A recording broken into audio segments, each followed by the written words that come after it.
Birra është konsumuar që në vitet 4000 para Krishtit në Mesopotami. Sikarut e zhvilluan si një pjesë sekrete, duke e prodhuar atë nga gruri. Gjatë kryqëzatave njerëzit zbuluan erzat dhe ja pasuruan shijen duke ia shtuar atë birrës. Në shekullin e 15 nordikët filluan t'i shtojnë asaj kulper në formë erze.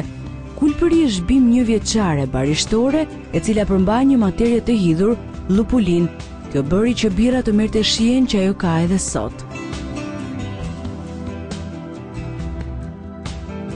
Birra është një pije e fermentuar e përbërë nga drithera dhe ujë. Elbi për prodhimin e birrës vjen i gatshëm me malto të bërë diku tjetër. Kompania ka vetë filtruesin e ujit që përdor për birrën, të cilin e rifiltron për së dyti para përdorimit për të eliminuar klorin. Ky kontenjer mund të përmbajë 80.000 litra ujë. Malto e errët përdoret e hidratuar në temperatura të larta.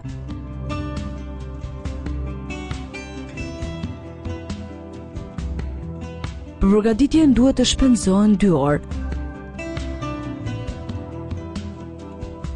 Një përzierës parandalon ngjitjen e copave të vogla në fund të kontenjerit.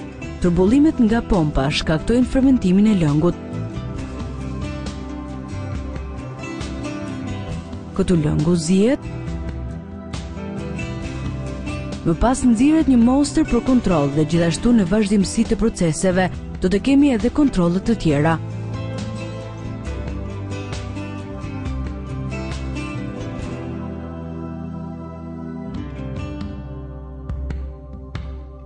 Kjo është malta e cila zihet në mel.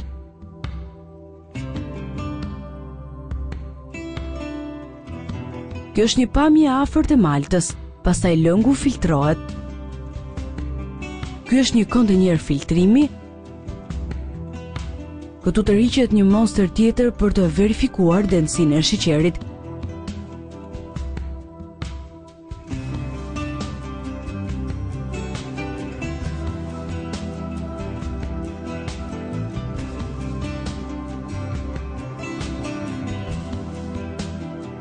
Tani një ingredient tjetër i shtohet tretësirës kulperi.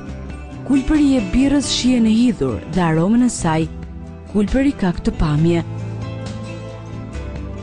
Tani mund të fillojë fermentimi.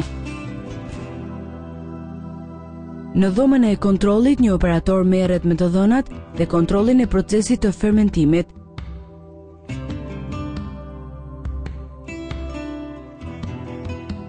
Fermentimi është një proces që zgjat nga 7 deri në 10 ditë. Gjatë fermentimit, sheqernat e përmbajtura në tretësirë do të kthehen në alkool. Çdo kontenjer fermentimi është i kontrolluar nga kompjuteri që të mbajë një temperaturë specifike. Pasi e rri për 3 javë, birra është gati e mbaruar.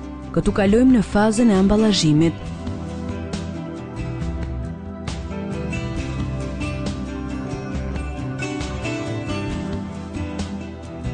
Birra duhet të filtrohet edhe një herë tjetër. Ky filtrim shërben për të eliminuar turbullimin e birrës. Kjo është një birrë e filtruar vetëm 2 herë dhe ky është produkti përfundimtar. Shishet e përdorura më pas lahen dhe pas procesit të larjes ato sterilizohen.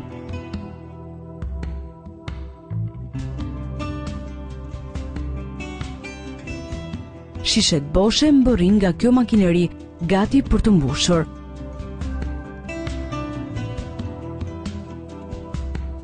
Rreth 1000 shishe mbushen në minutë gjatë lëvizjes.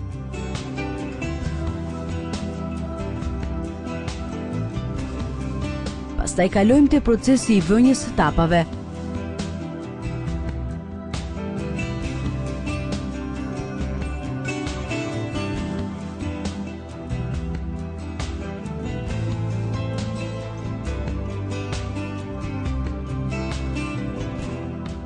Në këtë fazë vjen etiketat dhe janë gati për të vënë në arka. Birra e përbërë nga ujë dhe drithrat tani është gati për të konsumuar dhe shijuar.